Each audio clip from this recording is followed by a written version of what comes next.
NPD. Today I'm going to talk about narcissistic parents and justification. This is probably one of the strongest ways that narcissistic people in general can defend their actions, and they use this to make you feel, you as the victim, make you feel guilty, and they basically take your arguments and throw them in the trash can. So justification for terrible actions is something really, really dangerous, and when it's done by parents to their children, it's significantly damaging, especially on the long term. And so the reason I wanted to talk about this today is because recently I had a discussion with my enabler stepdad. Long story short, after basically a 1 hour phone call, he pretty much acted as if I had no reason to stay in no contact or low contact with them for the past month. And usually, how my narcissistic parents deal with their relationship with me in particular is that they use sarcasm and mockery and making me feel guilty all the time for things that I don't do, and so on. So, not to mention the level of absurdity in what they're saying. So, it's really difficult to deal with these people like I should because they are my parents. Normally, if a stranger would treat me like this, they would probably get punched in the face, or I would simply avoid them because, well, they don't matter. So, for some of us who are still in contact with our narcissistic parents, this is really difficult. And I'm an adult now, I'm almost 30, and this proves that the pain that narcissistic parents cause on a child is very damaging, and it lasts for a long time, unfortunately. So in this phone call, he basically just casually, I mean nonchalantly, asked me how come I haven't contacted them, and just asked some questions about how I'm doing. What it turned out to be actually is that he could give a flying crap about how I'm actually doing. He just basically wanted to ask how come I feel entitled to stay away from them and to not answer their phone calls and so on. When I say they, I actually mean him because my mom would never pick up the phone to contact me ever, unless it is for something that she needs in particular, so she desperately needs my help for something, or if it is to just criticize me about something. So it's never about, oh, hi, how are you doing? How's your life going? Do you want to go for a coffee? It's never been like that. It just doesn't exist in my relationship with her. So in this conversation, it's been an hour because he was trying to convince me that we should just try to make things better, etc. And I got all emotional, of course, and angry and frustrated. I wasn't rude. I simply just said, look, I mean, I can't forgive certain things because of everything that happened to me in my childhood, the fact that you basically encouraged her, enabled her. And I said, if you think that these things are normal, then we have nothing to talk about right now. His only reasoning to all the beatings and terrible behavior towards me by my mother was that she never intended to hurt me. It was all for my own good. She never wanted to cause me pain, or just all this typical bullshit. So this is bullshit, and the thing is, I don't even care at this point if she meant it or not. I almost wish she did mean it, so it can be easier for me to hate her. But I can't hate her because I do know that she has a mental problem. So she did treat me like garbage. Like I can't even explain.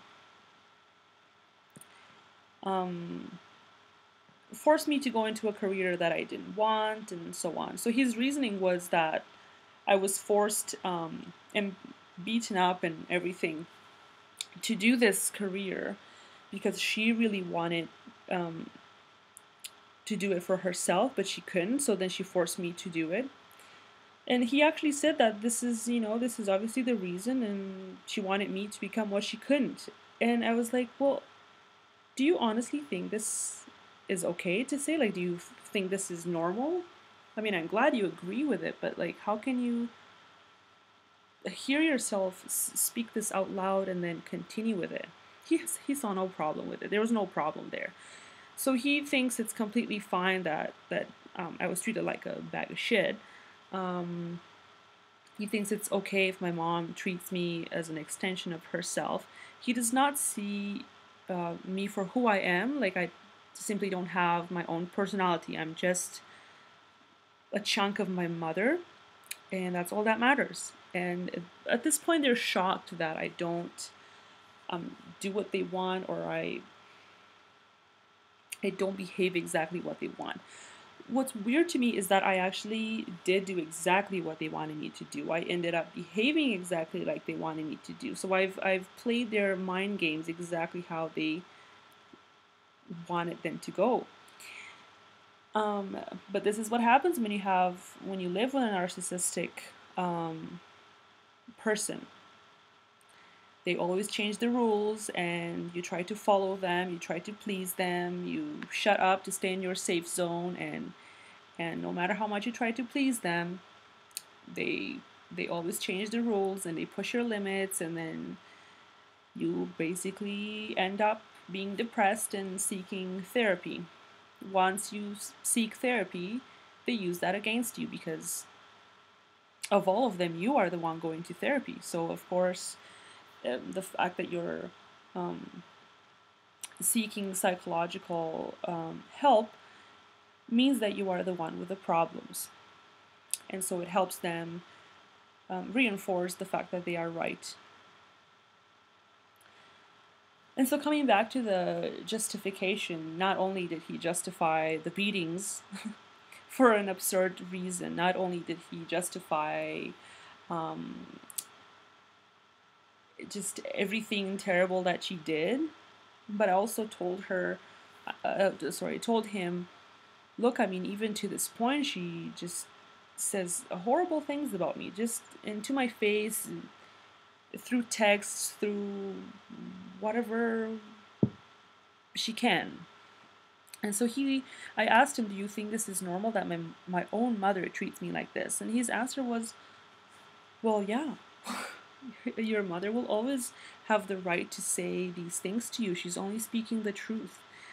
And he just couldn't understand why I get offended. It's truly shocking. It's truly shocking that a mother can tell her own daughter that she's throwing venom at her, or that she is evil and that she's always been evil. My mom has been telling me that I was evil since I was a baby, like a 1-year-old baby.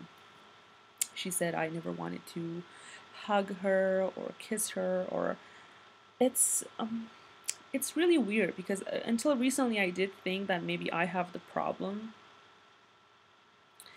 But then I reminded myself that, wait a second, no, these things have been happening since I was a child. So there's no way, unless I'm the devil himself, there's no way I was evil since the day I was born.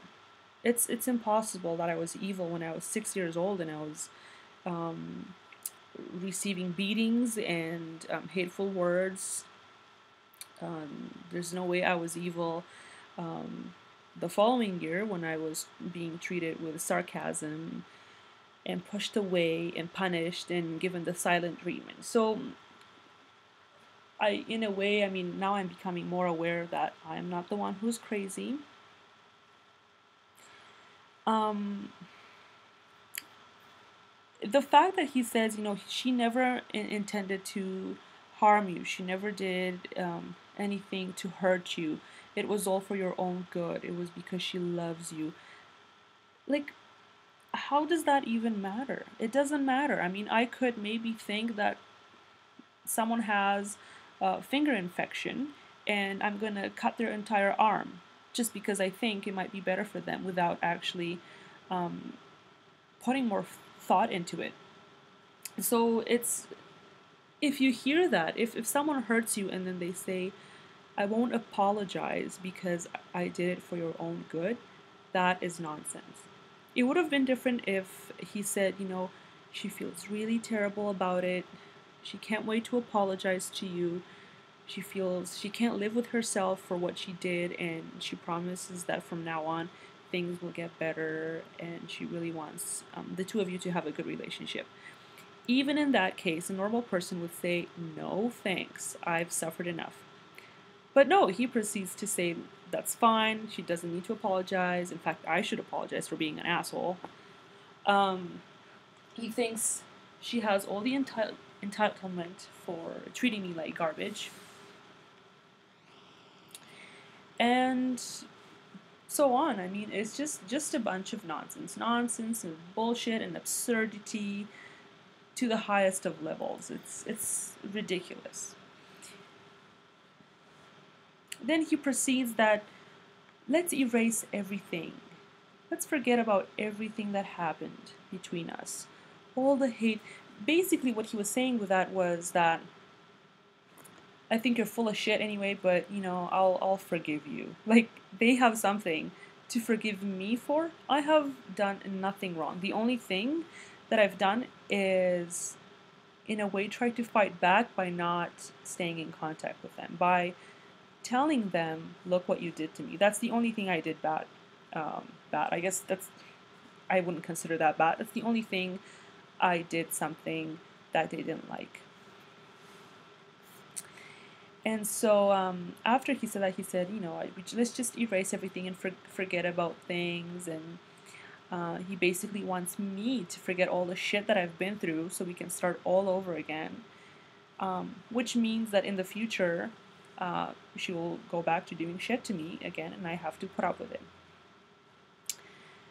To which I was like, oh, fine, I'll give her one final chance. Which we all know is a huge mistake. I shouldn't have done that, but this is what happens when you're played, when your mind is fucked. My mind is fucked and I know it. I'm very well aware of it. I am all courageous and strong as long as I'm far away from them. And as soon as I'm close to them again, I am lost. I don't know who I am. I forget who I am. I forget everything that I've learned. So I'm still stuck there. I'm only at the beginning of my recovery and realization that I've been mistreated. So anyway, he continues to say all of these things about how we should restart again and blah blah blah, and look how forgiving they are. It makes me laugh. And then he's like, why don't you contact your mother? And I was like, look, come on, I'm not going to contact her because what the fuck? I mean, it's impossible. This can't happen. I'm not going to contact her. She doesn't deserve that. I mean, I've been trying to contact her and she has been treating me like shit. She's been saying evil things. She's mean. She's just from a different planet. And he's like, no, you have to contact her. And I was like, okay, fine. If you want me to contact her, I'm just curious. Did you ask her to contact me too, or is this only on one side of things? Like, do you only want me to contact her? And so I asked him, did you ask her to have the initiative of contacting me first? To which he said, she will never contact you because she's too hurt. So she's the one who says, shit about me. She's the one who's been abusing me her entire life. But I'm supposed to be the one who contacts her. This is how I know that she doesn't truly love me. She only loves herself. She has a huge ego, and she's extremely selfish. Because I know that when I'm going to be a mother, I will be the one contacting my child to see how she or he is doing if I hurt them. I will be the one who's curious to see how they're doing. I will be the one who will be interested in hearing what caused them to stay away from me. So anyway, after all that, and he said she won't contact me, and it's my job to contact her, blah blah blah. He said something on the lines of, by the way, if you do contact her and she says mean things again, just ignore them. Just ignore them. Just pretend they don't happen. And this kind of reminded me of a scene from Inglourious Basterds, from the movie, where one guy stabs slowly another guy, covers his mouth, and says, "Shh, shh." That's exactly how I felt. He was telling me to stand all the bullshit, but just shut up. Just ignore it. It's gonna be all fine. Let's pretend it's all good. I mean, this is a coward speaking. This is an enabler. This is someone whose tail is between his legs. It's disgusting. And so don't listen to narcissists who tell you that they've done things for you, they've hurt you, and they won't apologize because it was for your own good and that they never intended something bad. Yes, you can interpret this in as many ways as you like, but when you beat someone almost daily, when you call your kid names, horrible names, vulgar names, when you give them the silence treatment, when you mistreat them, when you treat them with sarcasm, when you diminish their problems, when you think their problems don't matter, when you only think of yourself, you don't have the right to say, I did it for yourself, for you, I did it for your own good. You don't get to say that. So just to conclude this video, I found this wonderful paragraph from the author Wayne Mueller, in his book Legacy of the Heart, The Spiritual Advantages of a Painful Childhood. Adults who were hurt as children inevitably exhibit a peculiar strength, a profound inner wisdom, and a remarkable creativity and insight. Deep within them, just beneath the wound, lies a profound spiritual vitality, a quiet knowing, a way of perceiving what is beautiful, right, and true. Since their early experiences were so dark and painful, they have spent much of their lives in search of the gentleness, love, and peace they have only imagined in the privacy of their own hearts. I hope this quote was inspiring because I found it really touching. I think it's very nice. When your own parents tell you that they beat you because you gave them no other option, and this happened numerous times, and you knew that you didn't really do anything to deserve that, you are right. You did not deserve it. They did have other options. There are many, many options that they could have used to teach you something that you were supposed to learn. There were other ways to make you study. There were other ways they could have calmed themselves down if they were stressed from work. It wasn't you. And you've known it since you were a child. You were guilty. You felt guilty because they told you you're guilty. But it wasn't. It wasn't you. I hope you guys enjoyed this video, and I hope you find a little peace in your hearts as well if this happened to you.